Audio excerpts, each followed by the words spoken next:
when we work with the lamp as a metaphor, sometimes, leaders may may believe that something has extinguished that lamp. They have a certain focus, and sometimes there's a certain feeling that comes up that, hey, this lamp is extinguished. Hmm? How do you help your these leaders discover what has extinguished their lamp? How do you help them touch upon that? That's a beautiful question, actually. How do we help them find the light that they have lost? Yeah. Right? That's your Yeah. question. Wow. Many a time it's not even about, the entire light being lost. It's probably one beam that they've lost, Correct. right? Mhm. Uh, but that affects a large part of who they are and how they see themselves, right, in their environments.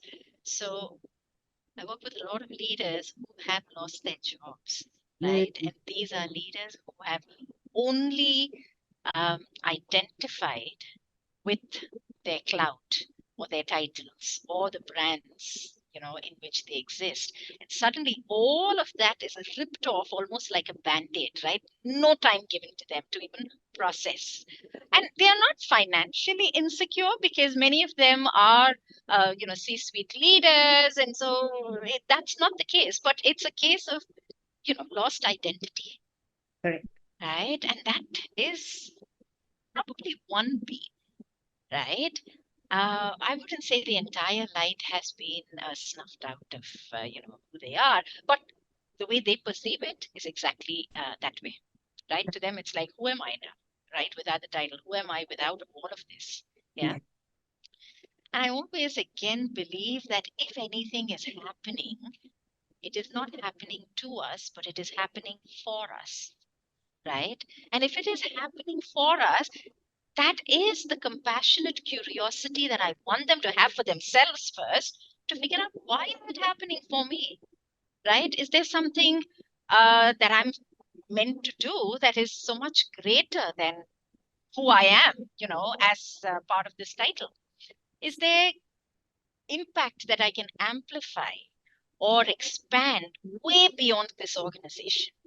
Correct. And maybe it's not something as lofty as all of that. Is there time that is being created, time and space being created for me, so Correct. that maybe I can first care for myself, my health, Yes. right? I know of a few very senior leaders who have gone through great losses simply because they haven't taken care of themselves, Correct. right? And so it could just be that. So the universe to me is the most intelligent being here, not the coach or the coachee.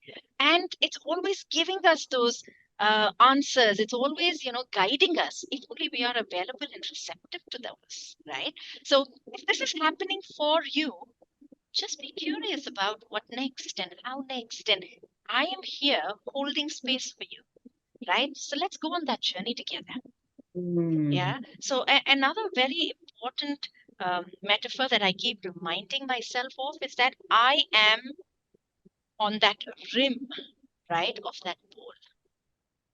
I don't want to ever be anywhere else on that pole. Many a time, what happens is, if, especially, as parents, sometimes we see ourselves slipping slowly somewhere in the middle of that bowl, thinking that we are helping, say, the child, right?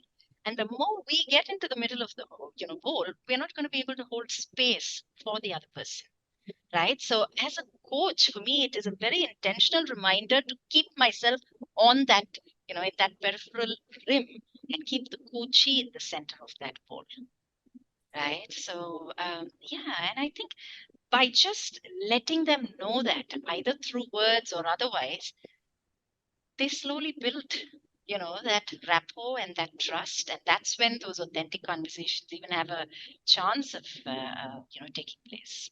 I think sometimes it's just about having another person remind us of that, Yes. right?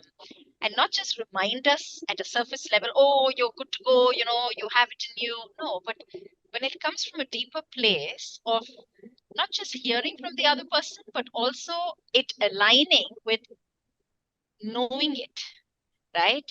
And then believing it, and then owning it, I think they get through that difficult time of having one beam being snuffed out.